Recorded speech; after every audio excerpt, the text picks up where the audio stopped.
এতিয়া আমি চাচনি গৈ আছোঁ আমাৰ মামাহঁতৰ ঘৰ তাৰ মাজতে বুঢ়ীদিহিংখন পায় তো বুঢ়ীদিহিংখন চাওক ইমান ধুনীয়া পৰিৱেশ চাৰিওফালে নদী আৰু নদী চাওক আৰু ভিউটো এনজয় কৰক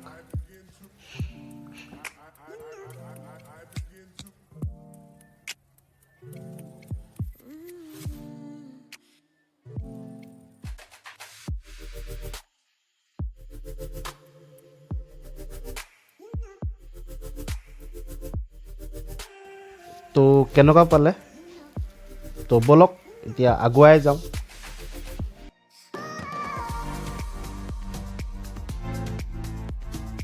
ৰ'ব আপোনালোকে বহুতে হয়তো জানে আৰু বহুতে হয়তো নাজানে যে মেবিলখন চাচনিতে আছে য'ত বাহিৰৰ বহুত পৰ্যটকে আহি চাই থৈ গৈছে আৰু এতিয়া ৰ'ব চিধা যাওঁ বাওঁ চাইডেতো যায় নাহক এতিয়া তো আমি চিধা আহি গ'লোঁ তো বলক আকৌ যাত্ৰাটো আৰম্ভ কৰোঁ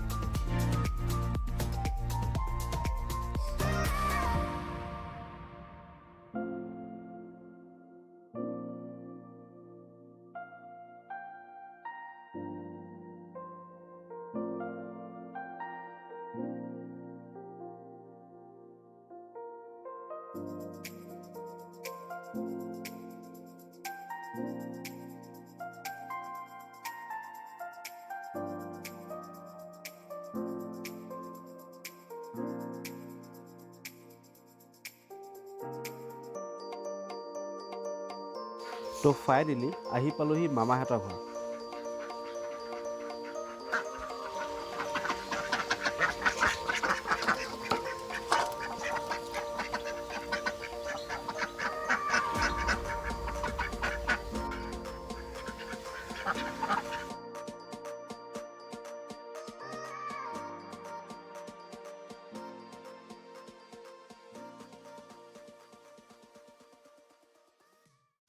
তো আজি মামাহঁতৰ ঘৰত মোৰ 2 নম্বৰ দিন আৰু 2 নম্বৰ দিনাখনি ৰাতিপুৱা সোনকালে উঠিয়ে মুখ হাত ধুইয়ে ভাবিলোঁ ওলাই যাওঁ গাভৰু দলঙৰ ফালে চাই আহোঁগৈ তাত পৰিৱেশটো কেনেকুৱা কি হৈ আছে কাৰণ 2019 ডিচেম্বৰ মাহতো পূৰা পিকনিক পূৰা ভৰি আছিলে তো এতিয়া 2020 তাত পিকনিক খাইছেনে মানুহ হৈছেনে এপাক চাই আহোঁগৈ তো বলক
হে ভগৱান ভাল বেয়া ৰাস্তা মাজে মাজে আহি কঁকালৰ বিষ কৰি পালোহি আশীৰ্বাৰ পালোহি গাভৰু দলং বলক তাৰ পৰিৱেশ দেখুৱাই আছো মাই গড, মানুহ নহ'ব বুলি ভাবিছিলোঁ, কিন্তু গাড়ীত এয়া চক না, কিমান মানুহ চক না কেনেকৈ আহিছে। আচলতে এয়া হৈছে প্ৰকৃতিৰ সৌন্দৰ্য, যাক আমি টাউনত কেতিয়াও বিচাৰিলেও নাপাওঁ। তো প্ৰথমে আমি দলঙৰ ওপৰেদি উঠি দলঙৰ তলেদি যাওঁ, অলপ ফটো চটো মাৰোঁ আৰু ব'লক। ইয়াত বালি চক না কেনেকৈ, ধূলি বালি। এই ভাই লাহে লাহে ইয়াত পৰিলে ইজ্জত চেছ আৰু, কৈছোঁ নহয় ইজ্জত চেছ। কাৰণ দলঙৰ ওপৰত আছে ছোৱালী, আৰু ছোৱালী আগত পৰা মানে গম পাইছেই নহয়। তো একদম লাহে লাহে যোৱাটোৱে ভাল, 1 নম্বৰ বিৰাট লাহে লাহে।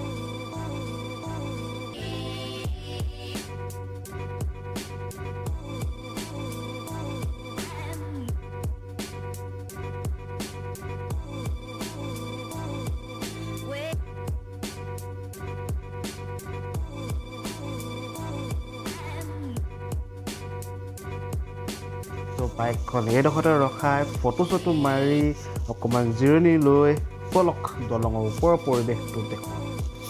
তো এইখনে হৈছে গাভৰু দলং। গাভৰু দলং দুটা কাৰণত নামটো পৰিছিলে বুলি মই সৰুতে শুনিছিলোঁ, মানে মানুহৰ মুখত সঁচা নে মিছা আজিলৈকে গম নাপাওঁ। প্ৰথমটো হৈছে দলংখন যেতিয়া বনাইছিলে তেতিয়া বহুত ছোৱালীয়ে ইয়াত মানে ফটো মাৰিবলৈ বুলি নহয়, আপোনাৰ হেৰি কৰিবলৈ আহিছিলে, গা ধুবলৈ আহিছিলে বা দলংখন চাবলৈ আহিছিলে। তো তেতিয়াৰ পৰা এইখনৰ নাম গাভৰু দলং হ'ল বুলি কয় প্ৰথমত। আৰু 2 নম্বৰত যেতিয়া আইতাই কৈছিলে, আৰে তাৰ আগত ৰ'ব চক না, এয়া চক না খতৰকে খিলাড়ী, দেখিছে নহয় ইয়াৰ পৰা পৰিলে কি হ'ব বাৰু, সেইবোৰতো ভাবি নাচায়, বাদ দিয়ক সেইবোৰ। 2 নম্বৰ কথাটো হ'ল আইতাই কৈছিলে ইয়াত বোলে ছোৱালী এজনী মৰিছিলে ওপৰৰ পৰা পৰি, আৰু তেতিয়াৰ পৰাই ৰাতি মানে তাৰ আত্মাটো ওলায়। তো তেতিয়াৰ পৰাই এই দলংখনৰ নামটো হৈছে গাভৰু দলং। এতিয়া কিমান দূৰ সঁচা সেইটোতো নাজানো, কিন্তু ইয়াৰ পৰিৱেশটো চাওক, ইয়াৰ ভিউটো চাওক না, ইমান ধুনীয়া।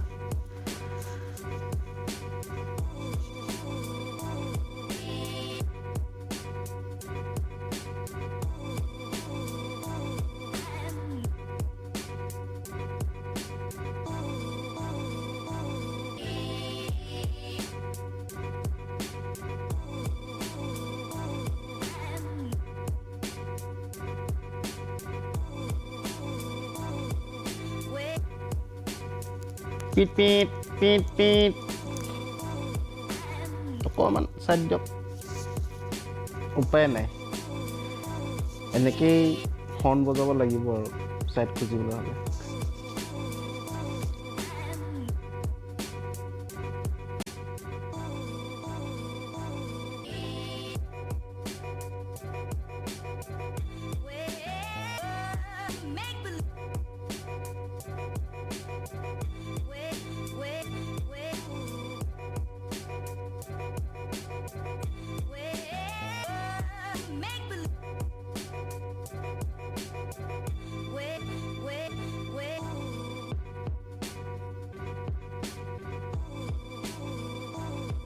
এইয়া মই যে কৈছিলোঁ দলঙৰ ওপৰত ছোৱালী আছে বুলি, পৰিলে ইজ্জত যাব, দেখিলে মই কোৱা কথাটো, ইয়াত গোটেই ছোৱালীয়ে ছোৱালী।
ইমান ধুনীয়া পৰিৱেশটো, ইমান ধুনীয়া দলংখনৰ অৱস্থা কেনেকুৱা কৰি থৈছে চাওক কিছুমান মানুহে। এইবোৰ চাওক নাম, এইবোৰ চাওক, এইবোৰ দেখিছে নহয়, এইবোৰ ফকতীয়াবোৰ। মানুহৰ কিছুমানৰ মাথাত কি আছে মই বুজি নাপাওঁ। ইমান ধুনীয়া পৰিৱেশটো, ইমান ধুনীয়া দলংখন কেনেকৈ নষ্ট কৰিবলৈ মন যায়, নেপায় দেই।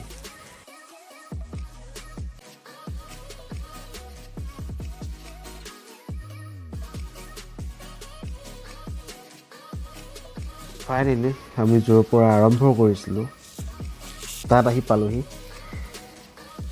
এইখনেই হৈছে গাভৰু দলং, য'ত পিকনিক প্লেচ বুলিও কোৱা হয়। ইয়াত ডিচেম্বৰ লাষ্টত আপুনি জেগা নাপাব পিকনিক খাবলৈ। আৰু ইয়াত বগৰী গছ ঢেৰ আছে, আপুনি বগৰী খাব পাৰে, যিমান খায় কোনো একো নকয়। তো আশা কৰোঁ আপোনালোকে ভিডিঅ'টো চাই ভাল পালে, কাৰণ এইটো মোৰ ফাৰ্ষ্ট ভিডিঅ' ব্লগিঙৰ। তো নাজানো কিমানখিনি ভাল হৈছে কিমানখিনি বেয়া হৈছে। আশা কৰোঁ আপোনালোকে মোক ক'ব, যদি ভাল পাইছে ভিডিঅ'টো লাইক কৰিব, কমেণ্ট কৰি জনাব, আৰু পাৰিলে শ্বেয়াৰ আৰু ছাবস্ক্ৰাইবো কৰি দিব। তেনেহ'লে ভিডিঅ'টো এইখিনিতে সমাপ্ত কৰোঁ। ধন্যবাদ।